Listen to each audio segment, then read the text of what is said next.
Elshinta News and Talk.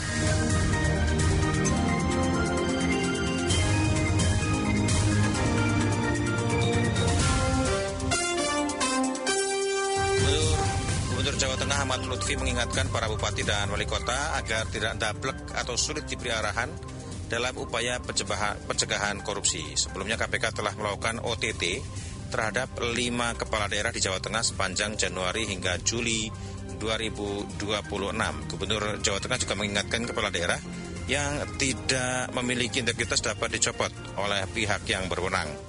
Menurutnya, persoalan korupsi berkaitan erat dengan pribadi masing-masing karena pelanggaran hukum dilakukan oleh manusia. Ia menjelaskan jika integritas harus tercermin dari cara berpikir yang baik serta kepatuhan terhadap ajaran agama dan ketentuan hukum. Namun selain integritas, apa saja yang perlu ditingkatkan dan juga dalam pengawasan terhadap para pejabat atau kepala daerah. Kita akan jumpai peneliti Forum Indonesia untuk Transparansi Anggaran Jawa Tengah yang juga merupakan akademisi di FISIP Universitas Diponegoro, Yoga Putra Prameswari. Elshinta News and Talk. Kami juga undang Anda pendengar untuk berbincang bersama kami. Boleh silahkan 02476489100 atau juga di pesan singkat 0811806543 dan juga mention Twitter kami di @radio_elshinta_smg. Mas Yoga, OTT berulang kali terjadi ya kalau kita bicara daerah ya, berarti kalau kita bicara kepala daerah dan juga sistem demokrasi yang kita anut, pemimpin tentunya akan mencerminkan dari rakyatnya sendiri. Rakyat juga pasti akan mencerminkan pemimpinnya. Dan ada ketegasan memang agar kemudian kepala daerah yang terbukti melakukan korupsi ini benar-benar dicopot. Tapi apakah kemudian integritas itu bisa kita bangun bersama agar kemudian itu tidak terjadi kembali atau seperti apa, Mas Yoga? Iya, terima kasih. Selamat siang. Menarik diskusi pada siang hari ini. Jujur tadi pagi kita juga sempat mendengar kalau tidak salah KPK juga melakukan OTT ya kepada rektor UNSUD Universitas Jenderal Sudirman kampus ya dengan penerimaan mahasiswa baru. Iya. Yeah. Ini jujur kami sebagai akademisi maupun sebagai masyarakat sipil tentu sangat berbahagia karena apa? Karena KPK ini sudah kayak mau kembali lagi lah. Setelah sekian lama kita merindukan KPK pasca revisi Undang-Undang KPK.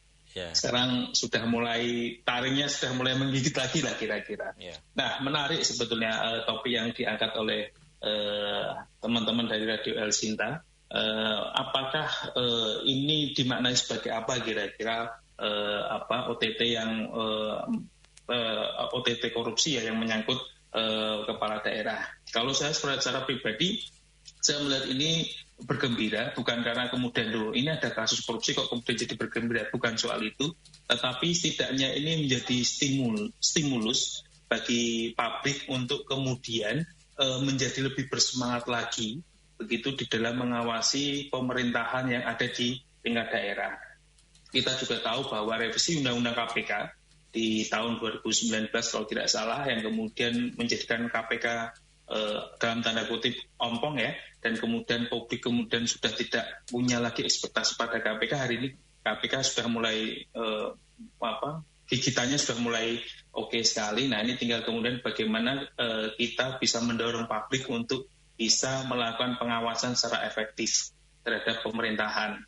Nah, soal integritas sebetulnya ansih kita tidak bisa dalam tanda kutip ya menyalahkan sepenuhnya kepada aktor politik, dalam hal ini kepala daerah. Bagaimanapun kan saya maknai kepala daerah itu sebagai aktor politik ya, berbeda dengan birokrat. Nah, karena proses awalnya adalah mereka harus mengikuti proses politik, kandidasi di tingkat partai politik, mendapatkan restu dari pusat atau Jakarta, kemudian ikut kontestasi politik yang tentunya membutuhkan logistik yang tidak sedikit.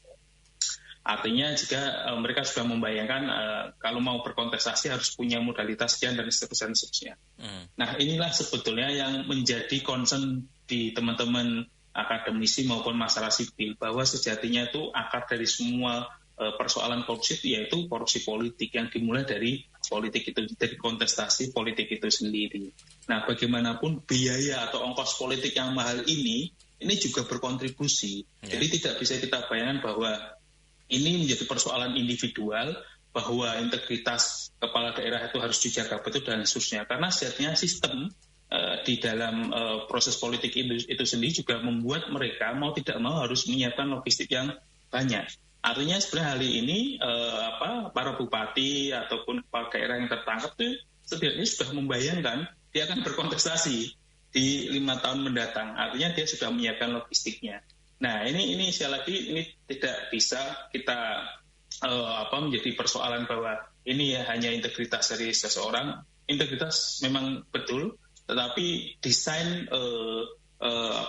kontestasi politik kita juga harus diatur sedemikian rupa supaya kemudian terjadi reformasi di dalam tata kelola pemerintahan, termasuk juga reformasi terkait dengan institusi.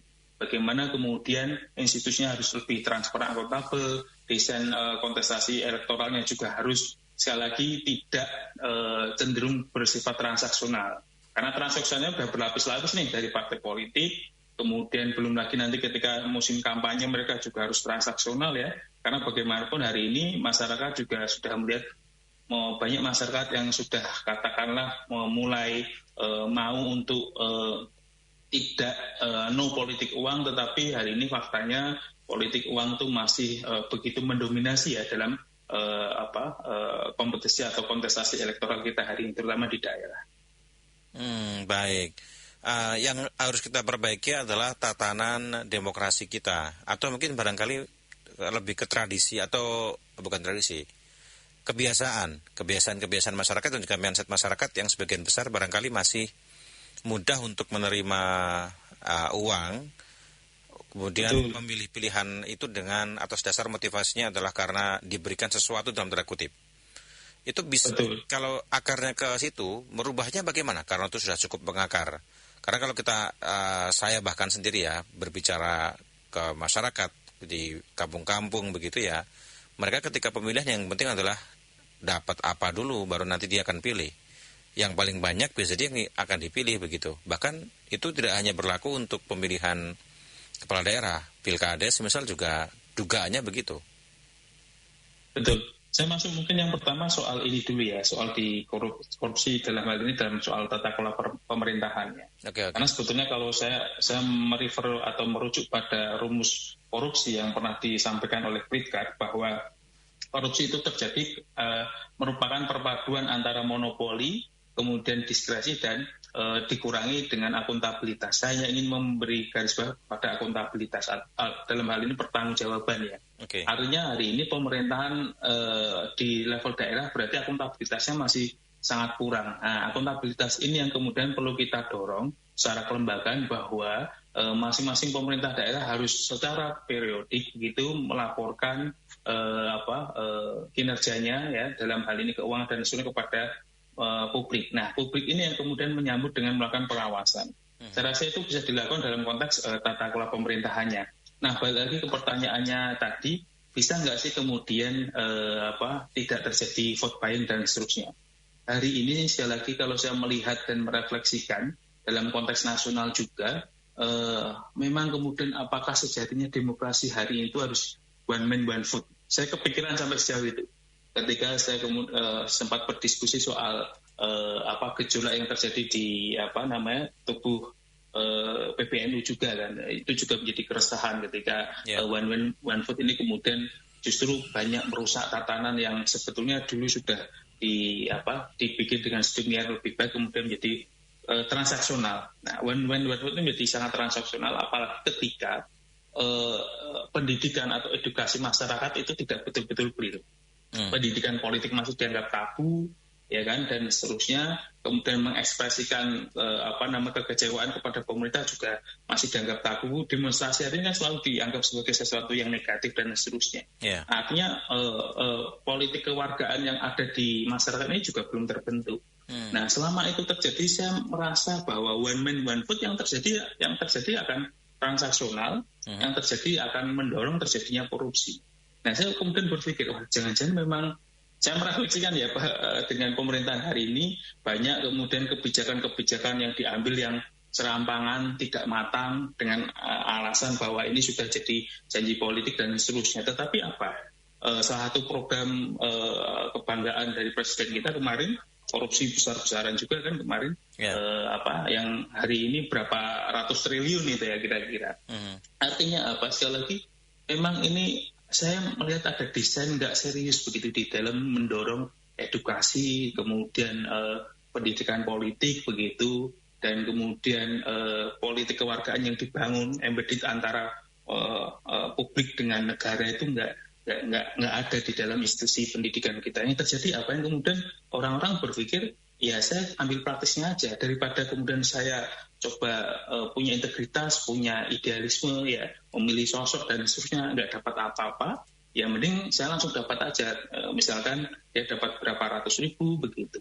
Nah ini yang memang nggak bisa, sekali lagi tidak ada obat yang mujarab untuk mengatasi persoalan ini, tetapi setidaknya bisa didorong dari semua lini ya untuk membenahi persoalan ini.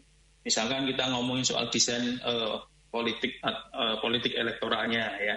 Hari ini sebetulnya kan partai politik sudah dapat asupan dalam tanda kutip ya dari negara begitu untuk mengelola partai. Tetapi hari ini nggak begitu transparan dana-dana yang masuk.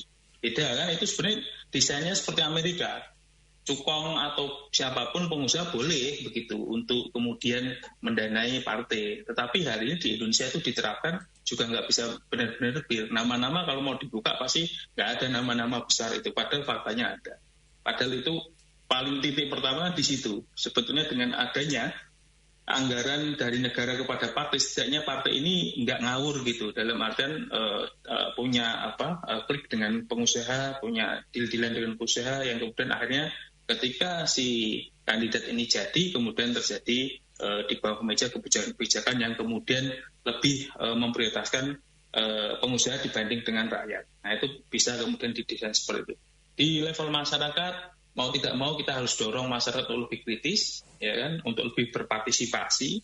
Sekali lagi kita harus mendorong bahwa jangan kemudian dengan situasi yang hari ini kita kemudian tak menarik diri, tidak mau mengawasi pemerintah, tidak mau terlibat dalam kebijakan pemerintah. Karena saya meyakini kita harus optimis. Ruang-ruang politik ini yang harus direbut, ya, bukan kemudian kita menarik diri, tapi direbut, diperjuangkan dengan forum-forum yang dibuka oleh pemerintah itu sendiri, ataupun forum-forum yang kemudian itu sifatnya ekstra parlementarian. Bagaimanapun ruang itu harus direbut. Tidak bisa kemudian kita ansih, kemudian menarik diri dan membiarkan ini menjadi semakin kacau. Kemudian tetap harus terlibat gitu ya sebenarnya Mas Yoga ya. Tetap harus terlibat, tapi kemudian dengan perbaikan-perbaikan yang terus dilakukan. Betul. Cuma beberapa ada yang sempat menyampaikan seperti ini, ketika sudah terlibat, yang terjadi adalah nanti akan ikut pusaran, akan ikut arus. Itu bagaimana? Biasanya itu pasti selalu menjadi tantangan bagi orang-orang yang kemudian terlibat di dalam sistem. Tapi sekali lagi ini kalau kemudian kita secara pribadi, secara individu sudah selesai punya idealisme dan integritas, saya rasa itu tidak akan mengubah apapun dari seseorang. Misalkan hari ini, dulu Prof Mahfud ketika masuk ke eksekutif juga tidak ada persoalan sampai selesai ya kan jadi menteri.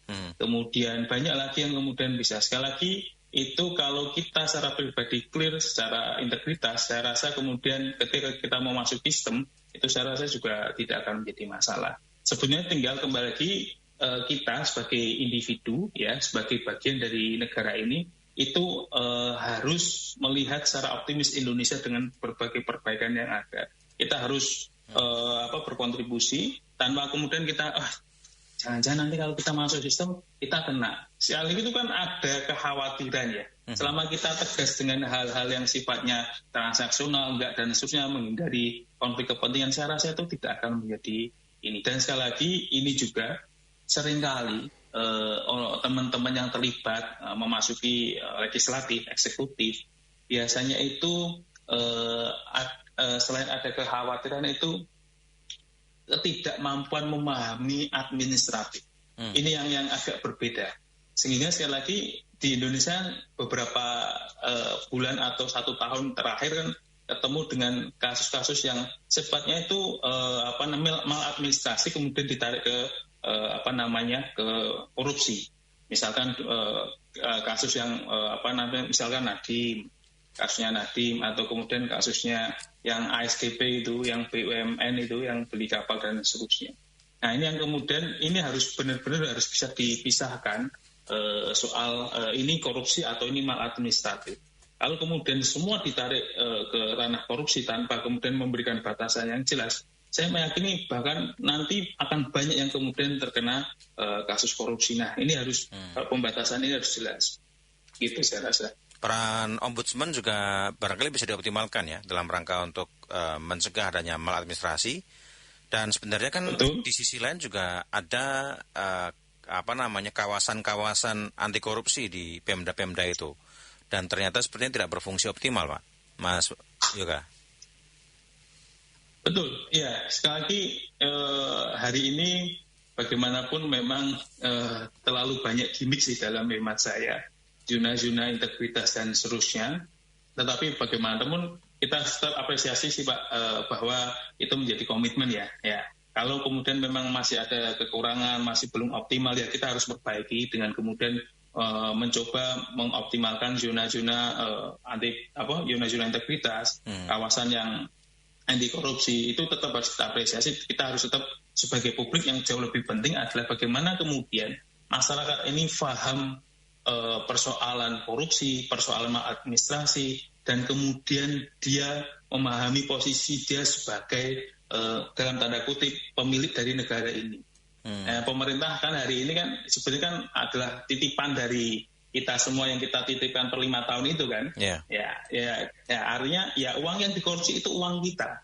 Kita itu sesungguhnya yang memiliki negara ini, makanya kita harus terlibat aktif. Nah, bagaimana kemudian kita mendorong publik untuk secara literasi dia mumpuni, kemudian secara gerak mereka mau untuk mengawasi. Nah itu yang menjadi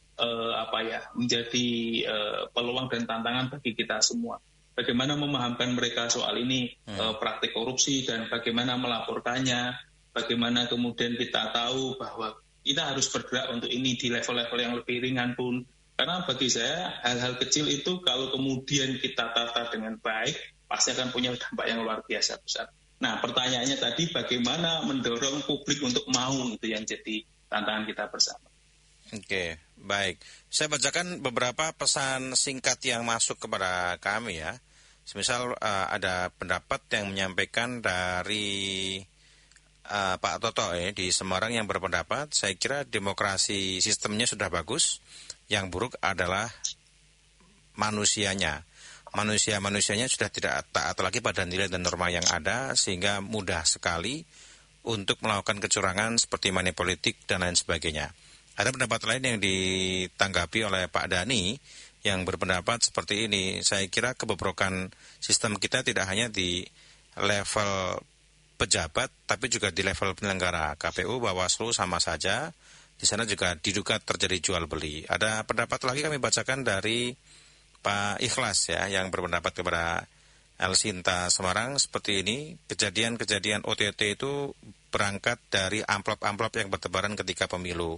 Kalau nggak ada amplop ya nggak bakal ada korupsi. Kembalikan saja pemilihan ke DPRD agar lebih irit biaya demokrasinya. Tanggapannya 3 pendengar kami, silakan Mas Yoga. Ya, kalau tanggapan yang pertama, sejatinya sistem itu sekali lagi saya melihat sebagai, saya selalu membawa ilustrasi ini, man behind the gun ya. Jadi sebetulnya demokrasi ini kan secara desain bagus, cuman memang kemudian orang yang menggunakannya ini aja yang kemudian tidak dalam tanda kutip punya niat yang tidak baik. Secara sistem saya rasa demokrasi itu pas, cuman sekali lagi memang kalau tidak diimbangi dengan kepublikan atau tingkat literasi publik yang baik, itu juga kemudian menghasilkan pemimpin yang kurang lebih juga tidak cukup cakap. Karena bagaimanapun satu suara itu satu manusia, satu orang, dan setiap orang itu punya edukasi yang berbeda. Dia mau profesor, tukang angkot, suaranya sama. Tapi kan tingkat edukasinya berbeda. Satu sudah membayangkan bahwa calon ini punya gagasan menjadi Indonesia itu seperti ini. Yang satu ini secara edukasi mungkin pas-pasan dan dia nggak akan kebayang visi ke depan. Ya, saya tidak membincangkan bahwa ini nggak well educated, bukan, tetapi dia struggling dengan kehidupannya, jadi nggak membayangkan sosok yang kira-kira bisa membangun Indonesia 10 tahun lagi, nggak akan membayangkan seperti itu. Dia mungkin akan mencari pilihan-pilihan yang sifatnya praktis yang tidak membuat dia terbeban secara pikiran. Nah, itu menjadi catatan demokrasi kita hari ini. Kemudian tadi yang selanjutnya apa? Yang terakhir tadi saya agak lupa, Pak. Oh, yang terakhir tadi ada pendapat berkaitan dengan dikembalikan ke DPRD ini ya, karena memang demokrasi itu terlalu mahal begitu ya, dan itu kan terjadi karena memang banyak amplop yang beredar di lapangan tadi.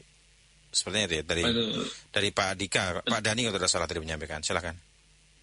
Ya, kalau saya sendiri secara pribadi dikembalikan kepada DPRD juga tidak sepenuhnya sepakat begitu. Yang pertama adalah kalau di level pemerintah daerah di tingkat 2, wali kota ya, kota madya maksud saya ataupun kabupaten, saya lebih condong untuk kemudian demokrasi langsung masih boleh, masih tidak masalah. Ya.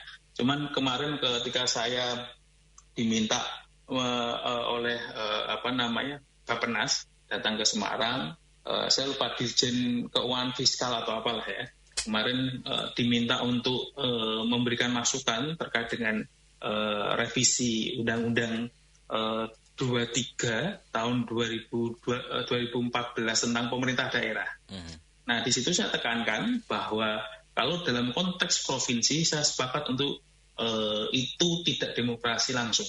Karena kenapa? Satu, yang mempunyai masyarakat atau bersinggungan langsung dengan pelayanan publik itu pemerintah daerah. Sedangkan yang pemerintah provinsi sifatnya lebih koordinatif kan, dia mengkoordinasi, mengorkestrasi pemerintah di bawahnya.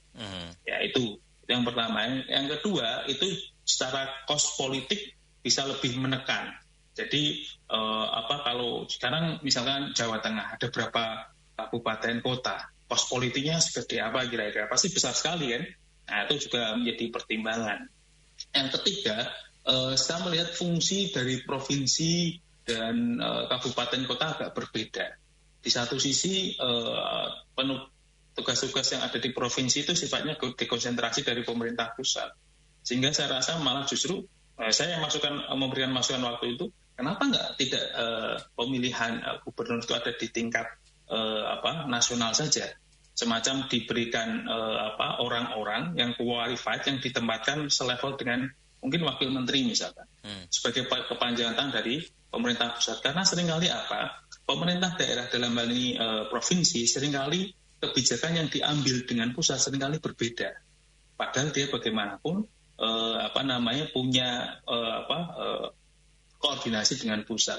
Nah, daripada kemudian terjadi divided government yang nggak bisa nyambung ya, nanti yang bingung adalah pemerintah di bawahnya. Kenapa saja nggak kemudian itu dipilih pusat orang-orang yang qualified, toh juga dia tidak memberikan layanan publik secara langsung dan lebih sifatnya koordinatif. Nah, tetapi kalau di tingkat kabupaten kota, saya masih sangat setuju untuk kemudian lebih terbuka, tetapi dengan catatan edukasi publik itu juga harus ditingkatkan betul. Kalau tidak, ya akan terjadi transaksional. Karena kenapa saya dorong itu termasuk di tingkat desa? Karena mereka yang bersinggungan langsung dengan masyarakat. Jadi biarkanlah kemudian masyarakat ini yang memilih pemimpin bagi mereka, hemat mereka yang paling bisa dianggap memajukan desa, memajukan daerah itu siapa? Ya silakan kemudian warga yang memilih atau masyarakat yang memilih. Tetapi catatan tadi adalah itu harus didorong tingkat sivilitasnya, bahwa kepublikannya ini mereka harus didorong oleh edukasi yang baik lah kira-kira. Dan kemudian didorong juga soal partisipasi dia di dalam pemerintahan. Jangan kemudian ditakut-takutin bahwa ketika mereka mengajukan kritik, mengajukan saran, kemudian bisa dimasukkan penjara, dikenakan UU ITE dan seterusnya. Itu justru menjadi langkah yang kontraproduktif bagi pemerintah yang terpilih, baik di tingkat kabupaten, kota maupun desa. Sehingga yang terjadi orang jadi malas kan untuk kemudian memberikan kritik, memberikan ini harus sebenarnya dan seterusnya. Karena karena bisa disanksi pidana dan mereka akan masuk penjara, kira-kira begitu. Oke, baik. Terakhir barangkali Mas Yoga ada pesan yang mau disampaikan kepada para pendengar berkaitan dengan perbincangan kita hari ini, Mas Yoga. Ya, pesan saya singkat saja, menjadi Indonesia itu tidak akan pernah selesai, yang artinya kita harus sekali lagi percaya bahwa kita optimis Indonesia akan menjadi lebih baik, tentu disertai dengan langkah kita bersama untuk membenahi ini, karena menjadi negara bangsa itu tidak pernah selesai. Jadi ini adalah proses-proses yang akan menjadikan kita ini menjadi bangsa yang besar. Jadi tetap harus terlibat, berpartisipasi dalam situasi Indonesia yang hari ini mungkin sedang tidak baik-baik saja. Oke, baik. Terima kasih Mas Yoga sudah berbincang bersama El Sinta ya. Selamat siang Mas Yoga. Siap. Oke, selamat siang, matur suwun. Demikian pendengar wawancara kami bersama dengan peneliti Forum Indonesia untuk Transparansi Anggaran Jawa Tengah yang juga akademisi dari FISIP Undip, Yoga Putra Parmeswari. Elshinta News and Talk.